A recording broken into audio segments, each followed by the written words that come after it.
Welcome to my channel, and today I want to share a story that will take you deep into an African village, where courage, deceit, and the power of community collide. This story is about a woman named Amina, a man named Bakari, and how their strength, resilience, and unwavering honesty transform their lives and inspire everyone around them, even in the face of betrayal and hardship. Stay tuned, because this tale is full of lessons about trust, forgiveness, and the enduring power of unity. If this is your first time hearing this story, you must start from the beginning so that the weight of everything makes sense. For 1 full year, peace rested over Chief Adeyemi's mansion like harmattan dust, quiet, soft, deceptive. At 78, weaker and slower than before, the old man spent his days watching his little son, Tunde, wobble across the polished floors, laughing at shadows and grabbing furniture with his tiny hands. Every time that laughter filled the house, something warm stirred inside Chief Adeyemi. Joy he had not tasted in years. Amina, now his wife in everything but paperwork, would sit on the rug, rolling a ball for the child, letting the softness of family life wash away memories of poison, threats, and running for her life. But peace in a home built on secrets and blood is like smoke. It vanishes fast. The first mistake Chief Adeyemi made was ordering the release of his daughter, Olabisi, from prison. Guilt would not let him sleep. Even though she had tried to kill him and poisoned her sister by accident, she was still his blood. 6 months later, he used his influence and money to free her. But freedom only sharpened Olabisi's anger. While the chief lived in comfort with Amina and baby Tunde, Olabisi, Kemi, and Adesewa struggled. Kemi's influencer career collapsed. Her lies about Amina being a witch and a homebreaker unraveled as blogs exposed the truth. Brands abandoned her. Followers mocked her. Adesewa grew cold and dangerous, spending every day imagining how to destroy Amina. And their mother, Madam Rahmat, finally tasted humility when she realized everything she once enjoyed — cars, jewelry, respect — had always belonged to her husband, not her. After a year of suffering, Rahmat gathered her daughters and said, "We are going back." Kemi doubted it. Adesewa asked what the plan truly was. Rahmat smiled the smile of a woman with vengeance in her blood. "We finish what we started."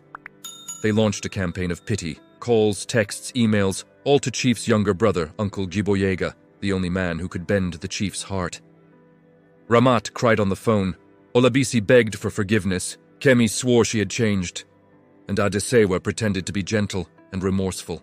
Slowly, painfully, their words wore Giboyega down.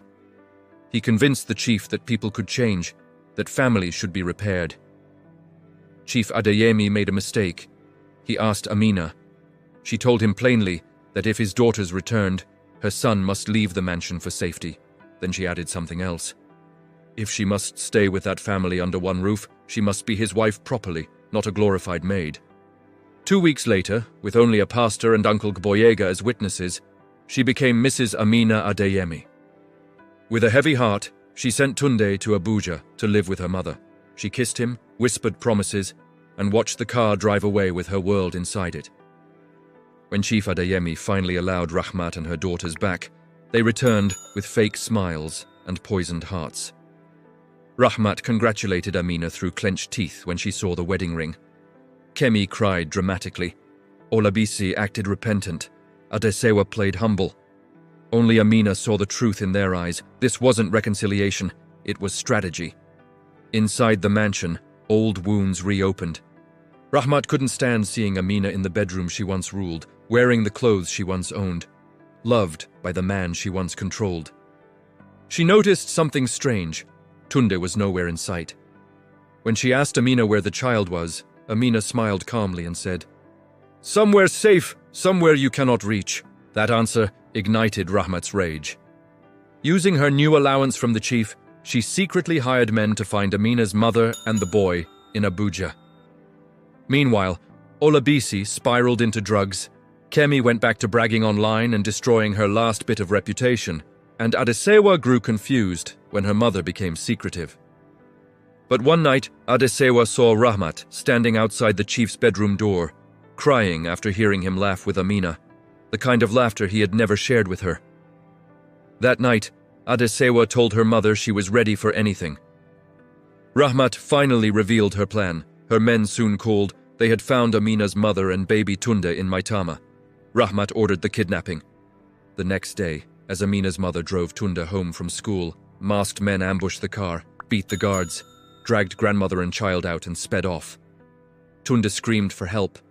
Amina's mother begged until her voice broke, but they took them anyway. Back in Lagos, Amina received the call, the guard trembling as he said, "They took them. I'm sorry." Her world fell apart. Minutes later, the kidnappers called with a burner number, letting her hear Tunde cry as they threatened to kill him if she called anyone. Without thinking, she rushed to Abuja alone, walked straight into their trap, and was knocked out. When she awoke, she was tied to a chair in a dark room, her mother bruised opposite her, little Tunde whimpering in a corner. Back in Lagos, Rahmat and Adesewa celebrated with wine, drunk on wicked victory. They didn't know the storm coming for them, because while they were laughing, Chief Adeyemi realized Amina was missing, and so was news of Tunde. Panic swallowed him. He called Gboyega. The truth clicked instantly. Rahmat had struck again. And now, the war that everyone feared was about to begin. The days that followed moved like heavy clouds over the village as Amina tried to steady her breathing each morning, reminding herself that strength was not a gift, but a choice. And though her heart trembled like the drums during Harmattan festivals, she walked through the compound with determination, while Bakari, ever caught between loyalty and confusion, battled his own storms because the whispers about their family had reached the ears of elders in Dembani, and rumors, sharp as thorn branches, spread faster than the evening winds. Still, Amina continued to guide young Juma and little Zuri with softness, even when her palms ached from the weight of expectations placed upon her. And she often found herself seated beneath the ancient baobab tree, listening to its silent wisdom, while the memories of broken trust gnawed at her spirit, especially when she remembered how certain promises had been flung aside like cracked calabashes. Meanwhile, Bakari's brother, Kato, fueled by pride and bitterness that had fermented in him for years, marched from homestead to homestead, twisting every truth into poison, claiming that Amina was the root of all discord, that she had trampled on family honor, that she had disrupted the unity of their father's lineage. And though most people knew Kato's tongue was forked like a serpent's, some still entertained his stories because trouble, like fire, always finds eager spectators. But Amina refused to crumble, rising each dawn to sweep the red earth outside her hut, grinding millet with rhythmic precision, humming quiet melodies that carried both sadness and hope, reminding herself that even rivers find their path after storms. One afternoon, as shadows lengthened over the fields, she was summoned by Mama Chiku, a woman respected by generations, whose voice carried neither accusation nor fear, only the calm authority of someone who had seen the rise and fall of countless families, and in her hut, scented with dried herbs. She looked into Amina's eyes and said, "My daughter, when the drumbeat changes, the dancer must adjust her steps, but she does not stop dancing." And though Amina did not fully grasp the meaning, she felt a stirring in her chest, a reminder that destiny sometimes waits for the brave to move first. Later that week, Bakari confronted Kato near the cattle kraal, anger boiling in him as he demanded the truth behind the lies. Yet Kato, carrying an old jealousy born from childhood competitions, refused to bend, instead spitting harsh words about loyalty and betrayal, claiming that Bakari had forgotten blood ties, which ignited an argument so fierce that even the goats scampered to the far edges of the pen. And when the dispute nearly turned violent, Elder Mishael intervened with his staff raised high, warning them that brothers who fight invite darkness into their lineage. Still, the tension lingered like smoke, and Amina, sensing the growing cracks among them, feared that the quarrel would eventually erupt into something unstoppable. In the quiet of night, she prayed for clarity, tracing invisible shapes on the woven mat beneath her, recalling the stories her grandmother used to tell about women who shaped their fate with courage rather than tears. And she resolved that she would no longer let herself be dragged by the current of another person's anger. So she gathered the children at sunrise, prepared porridge, braided Zuri's hair into neat rows, and began planning her next steps. Knowing that healing would not come from waiting, but from walking forward, even when the path was hidden beneath shadows. And as the sun dipped low on the horizon that evening, casting golden light over the village, she heard unexpected footsteps outside her hut. Footsteps that would change the direction of her life once more. The footsteps that halted outside Amina's hut belonged to none other than Elder Mishael. His tall frame outlined by the twilight glow, carrying with him the scent of dusty earth and old wisdom, and when Amina stepped out, wiping her hands on her wrap, she noticed a seriousness in his eyes that made her heart tighten, for elders did not visit homes without reason. He motioned for her to sit on the low stool near the doorway, and when she did, he spoke slowly, choosing each word as though it had weight, telling her that the Council of Elders had met that afternoon, and certain matters concerning her and Bakari's household had forced them into difficult discussions, because Cato's accusations, though riddled with spite, had stirred old tensions in the lineage, and tradition demanded that conflicts threatening family unity be addressed before they burned through the community like wildfire. But Elder Mishael leaned closer and whispered that not all elders believed the rumors, and many respected her strength, her devotion to her children, in the dignity with which she carried burdens that would have crushed weaker hearts. Yet he warned her that decisions made in the dark corners of the council could become binding if no one spoke truth boldly. And though fear prickled along her arms, Amina straightened her back and asked what she must do.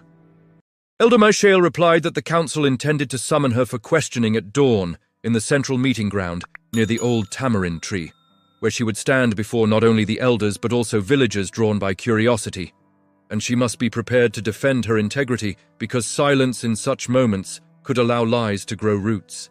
After he left, the night wrapped her in a deep stillness, interrupted only by the distant hoot of an owl, and Amina sat outside long after darkness fell, sorting her thoughts, replaying every moment that had been twisted against her, every sacrifice she had made to keep her family steady, every hurt she had swallowed to avoid conflict, and she realized with a heavy ache that she was tired. Tired of defending herself from wounds she did not create. Tired of being blamed for the storms others unleashed. Tired of carrying the weight of expectations that never considered her own humanity. Inside the hut, Bakari paced like a trapped lion, guilt slicing through him with each step, for he knew his hesitation and weakness had allowed Cato's venom to spread unchecked. And though he wanted to hold Amina, to tell her he would protect her, he felt the distance he had created between them, a distance born from indecision and pride. Finally, he approached her, kneeling beside her with humility he had not shown in years, admitting that he had failed her, that he had allowed his brother's bitterness to overshadow truth, that he had not guarded her name as a husband should. And though his words trembled, Amina heard sincerity in them. She looked at him for a long moment, remembering both the warmth and the wounds he had brought into her life, and though forgiveness did not come instantly, she nodded for him to sit with her, sensing that dawn would demand strength from both of them. As they spoke quietly beneath the wide African sky, young Juma peeked from behind the curtain, sensing the tension though he did not fully understand it, while little Zuri slept curled like a kitten on her mat, unaware of how her mother's future was being shaped by forces larger than any child could grasp. When the rooster crowed, signaling the first breath of morning, Amina wrapped herself in a clean cloth, washed her face with cool water, and tied her hair neatly. Telling herself that dignity was not something anyone could strip away, she took Bakari's hand, not out of full reconciliation, but out of shared resolve. And together they walked to the meeting ground where villagers had already gathered in a wide circle, murmuring like bees around a hive, their eyes following her every move, some with sympathy, others with suspicion. And as she stepped forward beneath the towering tamarind tree, Elder Mishael raised his staff to silence the crowd, announcing that the council would now hear the truth from Amina herself. And in that moment, with the weight of the village upon her, she lifted her head high, determined that no lie crafted from jealousy or fear would speak louder than her own voice. A hush fell over the meeting ground as Amina stood before the circle of elders, her breath steady despite the hundreds of eyes fixed upon her. And when Elder Mishael lowered his staff and invited her to speak, she stepped forward, feeling the rough earth beneath her feet like an anchor grounding her spirit. Then she began with a clear, unwavering voice, recounting not only the events that had been twisted by Kato's bitterness, but also the sacrifices she had made for Bakari's family since the day she first entered their homestead, telling them of the nights she had stayed awake, tending to the sick cattle during the long drought. The mornings she had prepared food for both her household and the elders during ceremonies. The years she had protected the unity of Bakari's lineage, even when she was the one wronged. And each sentence flowed like a river that refused to be dammed, carrying truth in its current. The villagers listened, their earlier murmurs replaced by quiet attention.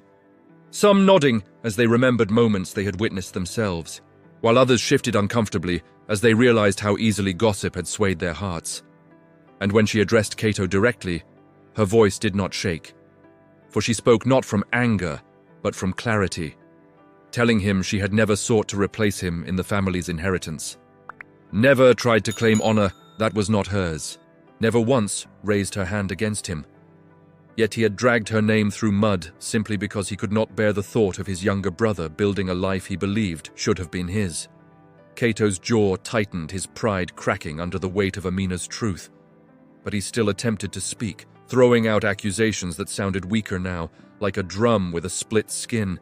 And when he realized the elders were no longer leaning toward him with interest, he grew more desperate, his voice rising until Elder Mishael struck his staff on the ground, ordering silence. The council then called upon other witnesses, neighbors, relatives, elders who had observed the family over the years, and slowly, piece by piece, the real picture emerged. Kato had nurtured jealousy like a poisonous vine, twisting stories to suit his desires, provoking conflict where there had been none, undermining Bakari and insulting Amina with the subtle cruelty of a man who could not master his own failings. And while villagers whispered as each testimony contradicted Kato's claims, Amina remained still, her palms open at her sides as though she carried nothing to hide, her expression composed even when painful memories surfaced. When Bakari was finally asked to speak, he stepped forward with the humility of a man who had wrestled with his own shadows, admitting that he had allowed doubt and pride to cloud his judgment, acknowledging that Amina had carried the family more times than he had acknowledged, and confessing that his own silence had wounded her deeply, his voice cracking but honest. And the council listened with stern expressions, though a few elders softened their gaze as he spoke. By the time Elder Mishael raised his staff again, the sun had climbed high, casting sharp light across the gathering, and he declared that the council had heard enough to determine that Amina had not dishonored the lineage, nor had she caused the strife now dividing the family, and instead it was Kato whose tongue had spread rancor that endangered the unity of their people. The elder announced that Kato would be required to perform acts of reconciliation, gifts to Amina's household, labor for the community, and public acknowledgement of the harm he had caused. And though Kato's face twisted with anger, he could not challenge the council's decision without bringing greater shame upon himself. The villagers erupted in relieved murmurs, some approaching Amina with nods of respect, others clapping Bakari on the back, while warning him never to let such distrust take root again. And when the circle disbanded, Amina exhaled the breath she had been holding for weeks, feeling a weight lift from her shoulders, though the scars remained. And as she turned to walk back home, Bakari reached for her hand, not demanding forgiveness, but asking silently for a chance to rebuild what had been nearly destroyed. She allowed him to walk beside her, though her steps were cautious, for healing was not a single moment, but a long journey. And as they returned to the homestead with Juma running ahead and little Zuri dancing in excitement, Amina felt a new chapter unfolding, one shaped not by fear or accusations, but by her own strength and the truth that had finally been spoken out loud. The days that followed brought a quiet change to the village, subtle but unmistakable, as Amina and Bakari worked side by side to restore not only their household, but the bonds frayed by Kato's deceit, and the villagers, having witnessed the council's judgment, began to treat them with renewed respect, offering help with the fields, trading goods fairly, and sharing meals as neighbors once again, while Kato, stripped of the influence he had wielded through fear and rumor, withdrew into silence, forced to reckon with his own bitterness as he labored among the elders who watched him carefully, And though he scowled at every turn, even he could not deny the quiet dignity that radiated from Amina, whose days were now filled with purpose rather than defense, as she trained young girls in the village to tend gardens, prepare food and care for the sick, passing on not just skill but the wisdom of patience, courage and resilience. Bakari, learning humility through the ordeal, became a better steward of his father's lands, listening to elders' advice, valuing the voices of women, and ensuring that the children, including little Zuri, grew up seeing fairness, honesty and respect as guiding principles. And together, Amina and Bakari found moments of laughter, tending the livestock, repairing fences, and sharing stories by the fire at night, feeling the warmth of family and community rekindled, while the younger generation began to look up to them, seeing in their union a model of strength, forged not from dominance, but from understanding and integrity. Over time, even Cato softened, witnessing acts of generosity that could not be ignored, though pride still lingered in his eyes, and in rare moments he contributed quietly, no longer seeking recognition, his spirit learning the lessons that anger and envy had once kept hidden. And as the seasons changed, bringing rains that nourished the crops and sun that ripened the harvest, Amina stood on the veranda of her home one evening, watching Juma chase after fireflies, and Zuri's laughter echo through the courtyard, feeling the pulse of life in every corner of the village, knowing that while wounds may remain, the truth, courage, and steadfastness she had carried had grown roots deep enough to withstand storms, and that their family, now strengthened by hardship and truth, would endure, leaving behind a story of resilience and honor that the elders would recount for generations, in tale of a woman who spoke with conviction, a man who learned humility, and a community that remembered the power of justice, forgiveness, and unity in the face of deceit. Thank you for joining me on this journey. I hope Amina and Bakari's story inspired you and reminded you of the strength, courage, and resilience that lives within us all. If you enjoyed this tale, don't forget to like, share, and subscribe for more powerful stories from Africa. Your thoughts and reactions mean a lot, so feel free to leave a comment and share your favorite moments. Until next time, stay inspired and keep the spirit of these stories alive.